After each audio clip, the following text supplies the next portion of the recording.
Hello everyone and welcome back to another tutorial. Today we're gonna see how to set up dual monitors with laptop or PC. First thing you need to do is right click on your desktop, then select Display Settings.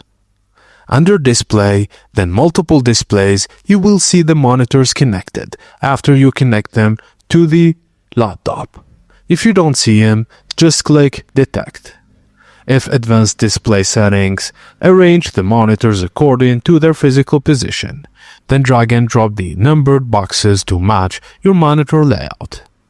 Click on the monitor you want to set as the main display and check Make this my main display. Then click Apply to save changes.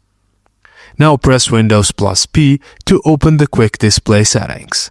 Choose one of the following: PC screen only, which uses only the primary screen. Duplicate shows the same screen on both monitors.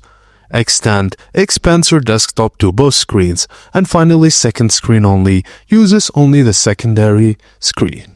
And that's it, guys. As simple as that. Thank you for watching, and please don't forget to like and subscribe for more.